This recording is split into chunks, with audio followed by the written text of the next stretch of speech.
say there's a good chance that COVID will not come back? We don't And know. or if it comes back, it's in a very small confined area that we put out. Well, the great thing is we'll be able to find it earlier this time. And I think that's what we're talking about. We'll find those cases earlier. So what Dr. Redfield said, we would be able to stay in containment phase.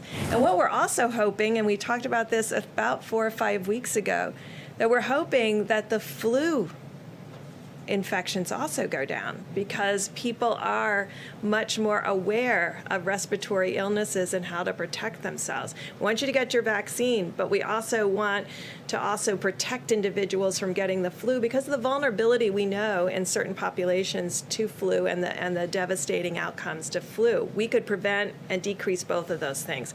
So I think we are assured that the CDC is putting in place today what we are going to need in the fall so that we can stay in containment if potentially the virus comes back. And if it comes back, though, it won't be coming back in the form that it was. It will be coming back in smaller doses that we can contain. But what the doctor was saying, and I spoke to him at great length, he was saying if it should come back together, now you have a flu and you have the embers of corona. But in my opinion, from everything I've seen, it can never be like anything that we've witnessed right now. Would you say that's the correct statement? Absolutely. It's nothing like what we're talking about. What we've just gone through, we will not go through. You could have some embers of corona and you could have a big flu system. And if they combine, if they come together, it's not great, but we will not go through what we went through for the last 2 months. Yeah, Right. President, Is that a correct statement? I understand that the United States will certainly be more prepared in the fall, but how can you say that you know it won't come back in the same level that it has today? It's not going to come back, and I've spoken to 10 different people. It's not going to be like it was. Why are you still directing that taxpayer dollars to spend an emergency procurement of ventilators? Tens of Because thousands. we have to have them for other reasons. Something else could come. I mean, we didn't know about corona. Now we know about corona. We had various forms of flu, but nothing like what we've had here. Nothing at all like what we've had here with the virus.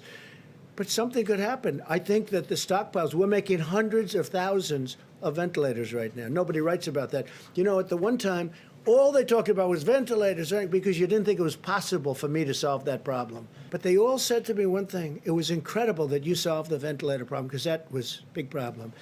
The testing problem, we've done more than any other nation in the world.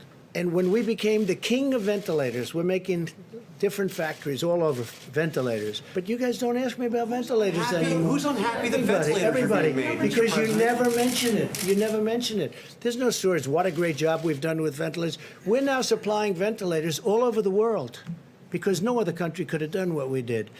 And you should say that's a great story. Instead, you say Trump was slow. If we didn't close our country to China, we would have been so infected like nobody's ever seen. When you saw the chart, and we were at the top of the list in terms of success, nobody wrote it. I said, "Where is anybody going to use that chart?" Nobody wrote it in terms of mortality. You saw that. A lot of bad reporting out there. It's very sad, and it's so bad. That's not true. Well, you're one of the leaders of the bad reporting. No, but that's not true. Okay, let's get on to another subject. I wanted that to be cleared up.